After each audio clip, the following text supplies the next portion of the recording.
want to look and see are there any allergies in our patient, because we need to check for latex depending on the types of gloves, tape especially, because we may be taping.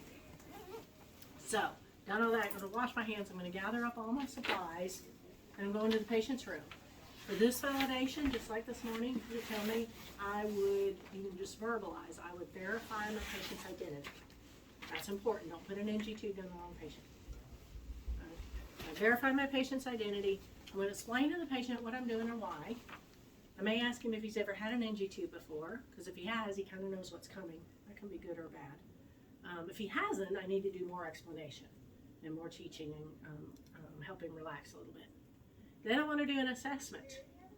So I want to assess his nares and kind of pick one that's going to be best for this tube. I want to assess his hydration status. I want to assess his abdomen. Is he distended? Is he soft? Is he painful? Does he have active bowel sounds?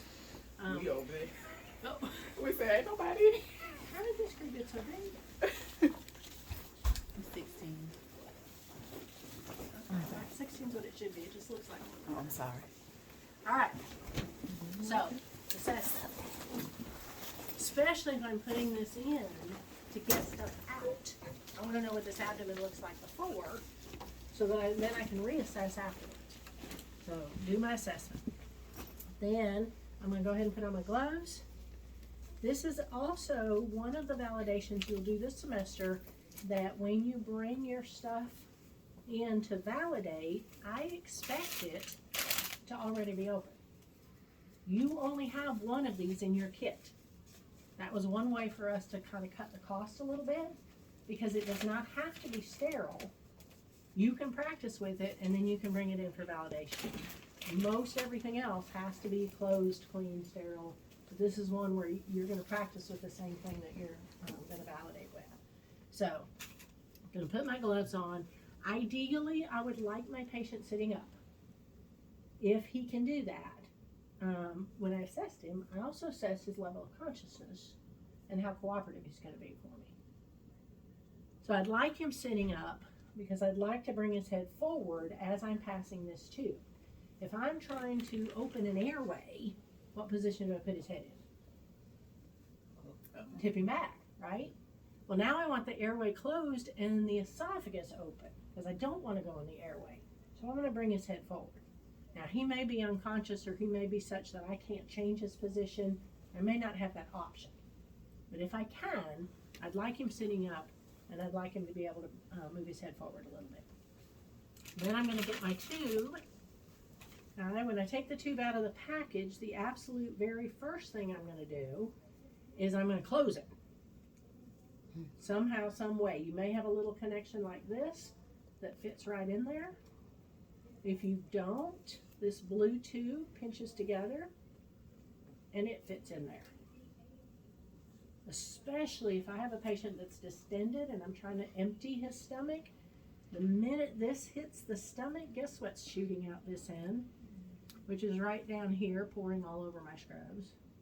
Not that I've ever done that. It's amazing what you do in front of fundamental students. All right, so pull my tube out, make sure that's closed or clamped off somehow so I don't make a mess. And then I want to measure. So you got a couple of options. What does your thing actually say? Oh, it gives you both. You have two options. I can start at the bridge of the nose, come to the earlobe, then come to the xiphoid process, and then add a couple inches. Okay, that's one option. Or I can start at the bridge of the nose, I can wrap around the ear and come to the xiphoid process. Going around the ear added that 2 inches. Either way, I should end up in about the same place. Then I want to mark this somehow. Some of your tubes will have markings on them, so you can just note where that number is. Some of them don't have any markings on them, and you can do a couple things. You can put just a little tiny piece of tape right there, or some hospitals will take a Sharpie, and you can mark it with a little Sharpie. Either way, just some marking so that you know when you've gone down far enough in the patient. Okay? So I'm gonna look and see. I know I'm at 55. Okay. So we will have the lubricant for you because this is lubricant specifically for the mannequin so it doesn't tear up their plastic. You don't have this in your kit, so don't worry about it. We'll have it at the validation stations. I may want to hand my patient a little cup of some ice chips. If he's conscious and cooperative, getting him to swallow while I'm passing this will help it go in the right place and kind of cut down on his gag just a little bit. If he can't do that, I can still put the tube down, but if he can help me, I'll do that. I might have a towel to cover up because as soon as I get there, he's going to cough and he's going to gag and he may throw up. Okay, so I'm going to have some extra towels and stuff there. I've got to have a tongue blade and I've got to have a pen light. And y'all are looking at me like, what?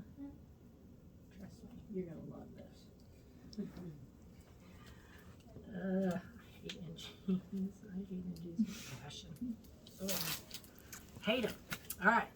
So, got everything ready. Got my syringe. Okay. So, Mr. Jones, are you ready? He's not, but we're going anyway. Okay. Gonna lubricate. Okay. Get my tube.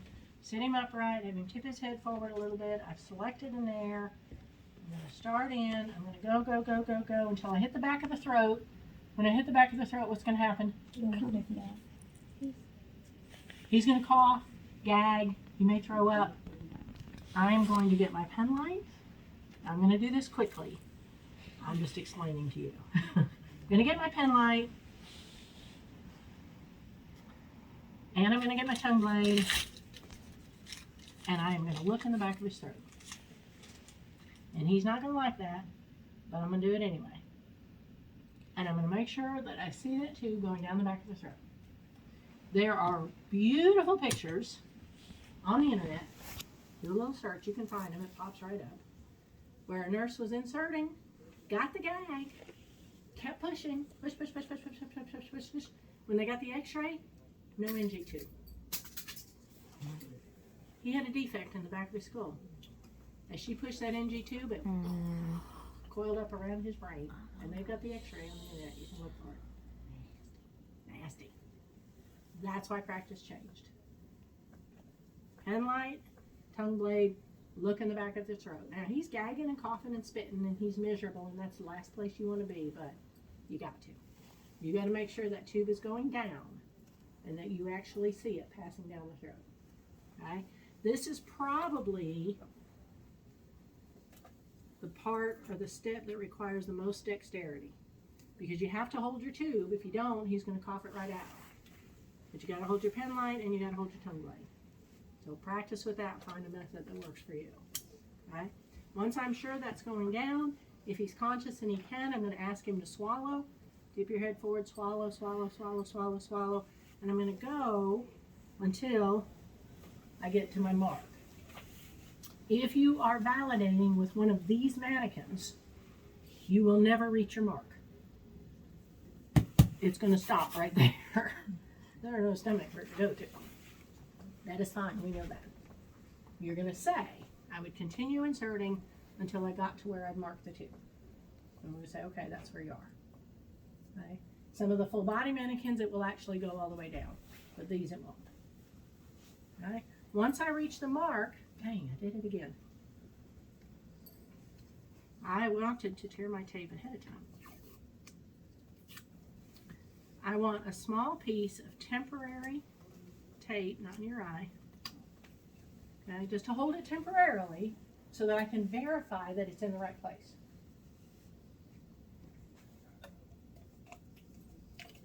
Clamp the tubing, disconnect, and aspirate. If I'm in the right place, I should aspirate stomach contents. Most of the time that's very obvious, but sometimes stomach contents and lung contents doesn't look a lot different. So in addition to looking at it, I am also going to check the pH on my little nitrazine paper because stomach content is highly acidic. Lung content is not. So if it changes to an acidic on my nitrazine paper, then I know it's stomach contents. I'm going to put that back in, most patients. But I'm also going to pull up a little bit of air, and I'm going to take my stethoscope, listen over his stomach, and inject that air. You should hear that air going into the stomach and burbling and guggling. All right? So that is your bedside initial verification. Aspiration and auscultation, and you'll see nurses document it. Placement verified by A&A. All right? Ultimate bottom line verification, it's going to be an x-ray. These are radiopaque, you see them on x-ray. So that's why when we checked our orders, we checked to see if there's an order for an x-ray. Sometimes they won't order an x-ray, especially if you're putting the tube down to pull stuff out, because you're going to know whether it's in the right place by what you're getting out. If we're putting a tube down to put stuff in, a feeding tube or medication, then they always will want an x-ray before you use that. They may or may not order it if we're decompressing the stomach. So you got to know what your orders are. So we did our bedside verification, we got our x-ray, everything's in the right place, and so now I can permanently tape this. Well, permanent is a relative term, but I can more stable tape it. Maybe I can get the end of my tape.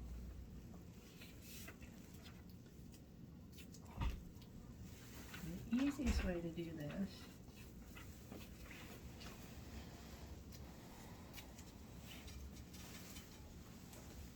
they're not coming in already.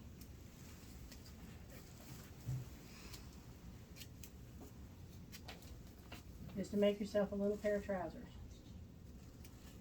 A little pair of pants. We got some. Don't worry about that.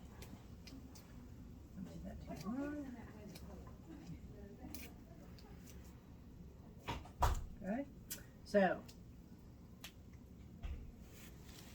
right there on his nose, not in his eye. Take off my temporary piece. I'm going to bring my tube up midline. One leg of the trouser wraps around the tube from one side. Go ahead and dog your ends of your tape, because that makes it easier if you have to move. And then the other trouser wraps from the other side.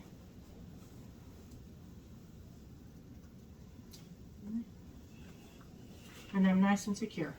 And I'm about midline, which is not going to eliminate, but it will decrease skin breakdown, because I'm not pulling that tube off to one side of the nair. I'm right smack there in the middle. Now eventually that tape's going to get slimy and snotty, and it's going to get loose, and you're going to have to retape it. But for now, that's nice and secure. I may tape it or pin it to his gown, so that if anything pulls here, it doesn't pull on his nose. Depends on how active he is and what's going on and why we're doing this. Then I'm going to hook this up to whatever my physician ordered. Either clamp it and leave it closed, or hook it up to suction, or whatever the order is. Okay? Then I'll go back, reassess my patient, make sure he's doing well, reassess that abdomen, get him back in a position of comfort, put his side rails down, his bed down, his side rails up, clean up my mess, take off my gloves, wash my hands, and document. Okay?